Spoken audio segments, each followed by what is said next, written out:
राज्यातील 29 महानगरपालिकांसाठी उद्या मतदान. हजाराहून अधिक उमेदवार रिंगणात. मतदानासाठी साहित्य घेऊन जाण्यासाठी कर्मचारी साहित्य केंद्रावर. 16 जानेवारीला निकाल लागणार. राज्यात भाजपची तर मुंबईत ठाकरे बंधूंची प्रतिष्ठा पणाला. 227 प्रभागातून सर्वाधिक 1700 उमेदवार रिंगणात. इचलकरंजी आणि जालन्यात पहिल्यांदाच लोकशाहीचा उत्सव. 65 जागांसाठी मतदान होणार.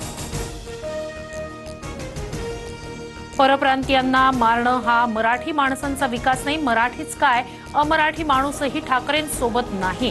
फडणवीसांची राज ठाकरेंसह उद्धव ठाकरेंवर टीका. ईव्हीएमला पाडू मशीन जोडण्यात येणार. मतदानावेळी मतदाराला मोठ्या डिस्प्लेवर माहिती दाखवणं हा मुख्य उद्देश. मात्र पाडू मशीन मुंबईत कुठेही सरसकट वापरलं जाणार नाही. निवडणूक आयोगाकडून स्पष्ट. ईव्हीएमला नवं मशीन जोडण्यासंबंधी आधी का माहिती दिली नाही. प्रचार संपला तरी मतदारांना भेटण्याची मुभा का. राज ठाकरेंकडून निवडणूक आयोगावर आरोपांच्या फैरी. दहिसरमधील गोराईत विमानतळासाठीचं हाय फ्रिक्वेन्सी रडार स्थानांतरित करण्याचा निर्णय. भारतीय विमानतळ प्राधिकरणाच्या निर्णयाला केंद्राची परवानगी.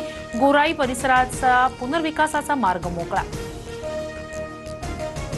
अजित पवारांचे 1999 मधील शिवसेना भाजप युतीवर आरोप. पुरंदर उपसा सिंचन योजनेत पार्टी फंडासाठी 110 कोटी वाढवल्याचा दावा. तर तत्कालीन जलसंपदा मंत्री होतो असा कुठलाही निर्णय झाला नाही. एकनाथ खडसेंनी आरोप फेटाळले. 70,000 कोटींच्या सिंचन घोटाळ्याची फाईल अजून बंद झालेली नाही. कोर्टात फाईल उघडल्या की अजित पवारांवर कारवाई होईल. भाजपवरील आरोपांनंतर परिणय फुकेंचा पलटवार. शंकर जगतापांचा उमेदवार नमखरामी. अश्विनी जगतापांच्या स्टेटसनं गृहकलह चव्हाट्यावर. भाजपचे उमेदवार ज्ञानेश्वर जगताप यांच्यावर निशाणा. काही तासातच स्टेटस डिलीट. सांगलीतील जत तालुक्यात वादळी वाऱ्यासह अवकाळी पावसाची हजेरी. अनेक सखल भागांमध्ये पाणी साचलं. तर वाशिममध्ये ढगाळ वातावरण. शिरपूर परिसरात रिमझिम पावसाच्या सरी.